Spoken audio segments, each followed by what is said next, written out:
बहराइच के मामले में जिस तरीके से गोदी मीडिया ने चलाया है और वहां दंगा भड़काने का काम किया है, गोदी मीडिया ने लगातार ये लोग कर रहे हैं, जिसमें वो देखकर कि ये हिंदू, ये मुस्लिम और ये मुस्लिमों ने ये किया, ये सारी चीजें अगर गोदी मीडिया पहले से चला रही है तो ये प्लांटेड एक चल रहा है जिसमें समाज में नफरत को बढ़ाकर बीजेपी राजनीति की रोटी सेक रही है। योगी आदित्यनाथ का मुंह खुलता है तो हिंदू, मुस्लिम, धर्म, जाति इसी पर, चूंकि वहां का मुखिया ही जब इस तरह की घिनौनी राजनीति कर रहा हो, नफरती राजनीति कर रहा हो। खबरें चलाई गई है बहराइच को लेकर के, जो लड़का मर गया है उसको लेकर के, क्या कैसे देखते हैं उसको?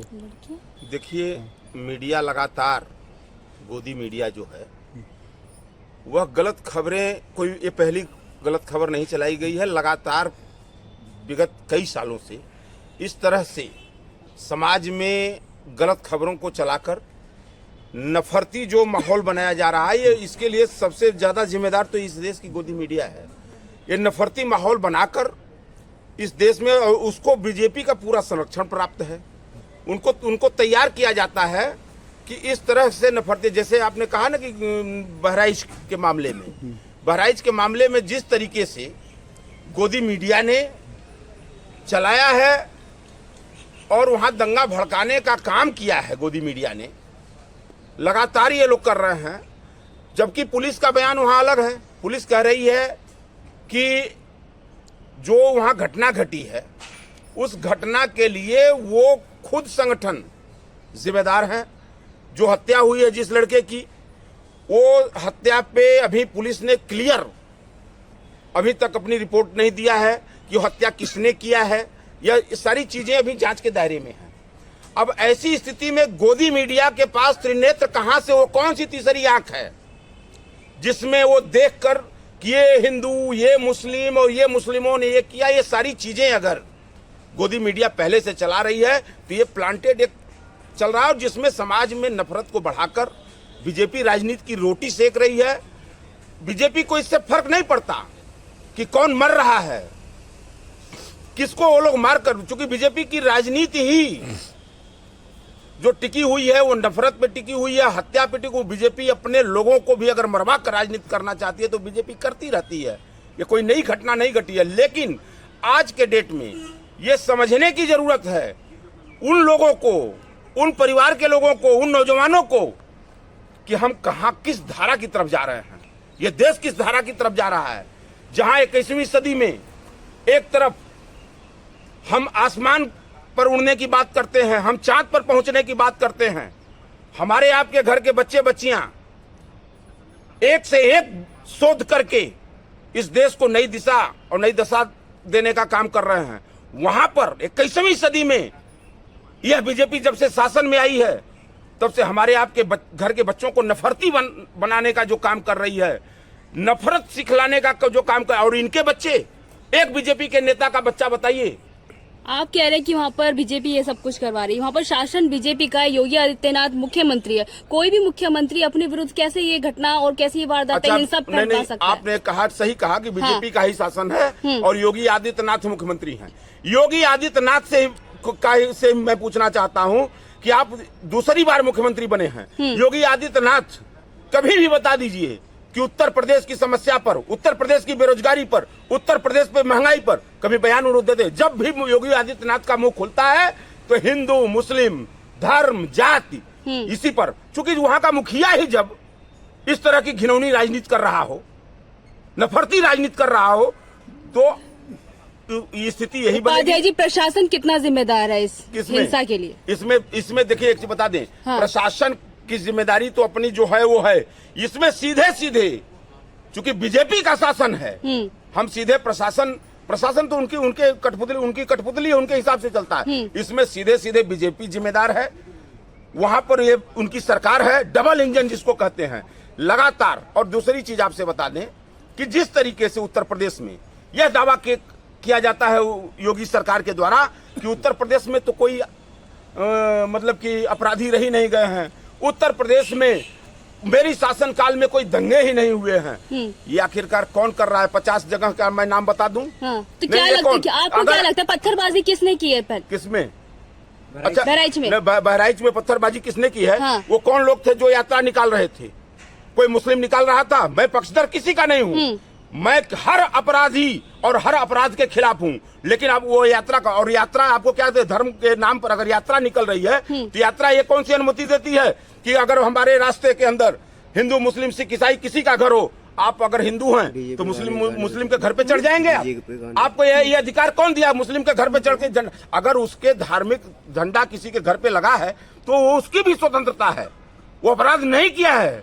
पर शुरुआत जो है वो कहा जा रहा है कि मुस्लिम समुदाय ने पत्थरबाजी स्टार्ट कर दी। एकदम नहीं, ये एकदम झूठी। आप देख लीजिए ना ट्विटर पे यही देखिए, ट्विटर मत देखिए, हकीकत देखिए। ट्विटर देखिए, ट्विटर बीजेपी तो हमेशा ट्वीट के माध्यम से, बयान के माध्यम से, इनके नेता हमेशा नफरती बयान, नफरती ट्वीट ही करते रहते हैं।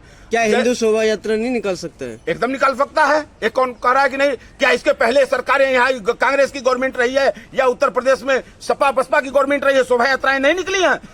क्या शिवरात्रि का मेला नहीं हुआ है? क्या जागरण नहीं होते थे?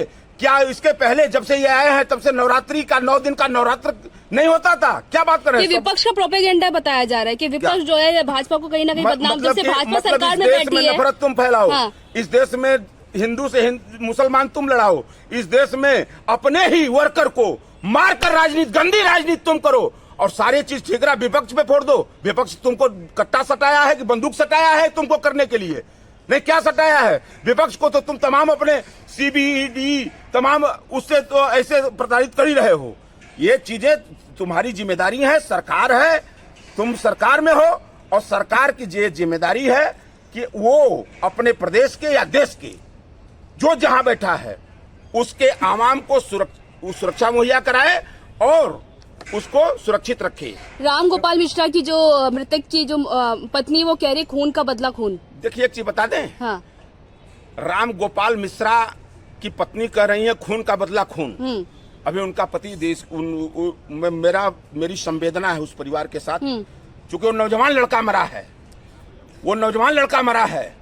लेकिन इसके पहले घटना घटी थी सीतापुर में, अभी 2 साल पहले।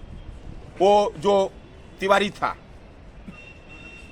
क्या नाम था उसका, मैं नाम भूल गया, जो उसका था, वो भी विश्व हिंदू परिषद, और उसकी पत्नी ने भी इसी तरह से, और जबकि मारने वाले कौन थे, जांच तो उसकी पूरी हुई नहीं, वही बीजेपी के लोग थे। ये लोग मरवाए। खून का बदला खून इस समस्या का समाधान नहीं है। समस्या का समाधान है कि जिस तरीके से उस विधवा जो लड़की हुई है, उसके पति ने जो कर्म किए हैं, इस तरह से उनके परिवार में अपने बच्चों को शिक्षित बनावे, शिक्षा दें, अपने परिवार को शिक्षित बनावे। और धर्म के प्रति अगर आस्था है तो धार्मिक जरूर रहूं, लेकिन उन्मादी न हूं। पर राम गोपाल मिश्रा तो मतलब बहराइच में योगी जी ने आग लगाया है? अच्छा, योगी जी ने आग नहीं लगाया। ये नफरती जो घूम रहे हैं तमाम संगठन हिंदू और उसके नाम पर, ये जितने भी इनके दल हैं, ये इनका काम है। और उस दलों में जान लीजिए कि सबसे ज्यादा आम घर के, गरीब घर के लोगों को ये लोग रखते हैं, उन्हीं को मरवाते हैं, उन्हीं को मार कर ये राजनीति कर रहे हैं। वो तो कह रहे बख्शा नहीं जाएगा किसी को। योगी जी का एक्शन नहीं देख रहे, एक्शन पर एक्शन हो रहा है। अरे तिवारी जी को जो हत्या लखनऊ में उनके सर पे चढ़ के योगी जो है मुख्यमंत्री बन के बैठे रहे, उन्हीं के 2 किलोमीटर के बगल में उनके बहुत बड़े नेता थे, उनकी हत्या हुई। अभी तक उस परिवार को न्याय कहाँ मिला? मैं पूछना तो चाह रहा हूँ। अच्छा, कौन सा न्याय देंगे? नहीं, कौन सा न्याय देंगे? ये सबसे बड़ा दुर्भाग्य है कि बीजेपी जब से शासन में बैठी है तब से।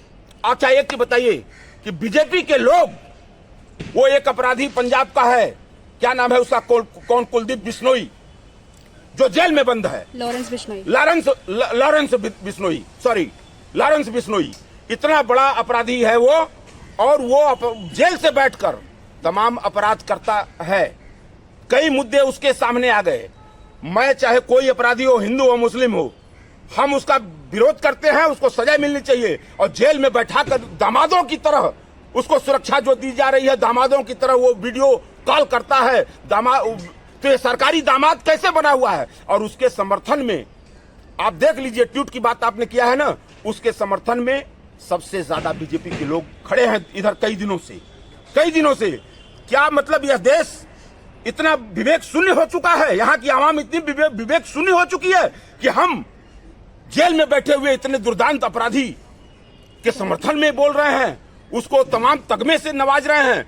मैं कल भी, चाहे वो मुख्तार अंसारी रहे हों, चाहे इलाहाबाद के जो मारे गए, मैं न उनके समर्थन में था, और न ही अगर हिंदू कोई, सुनिए एक मिनट, न ही हिंदू अगर कोई अपराधी है, अगर वो जेल में है, उसने अपराध किया है, जघन्य अपराध किया है, उसके समर्थन में कभी हमारे जैसा व्यक्ति नहीं है।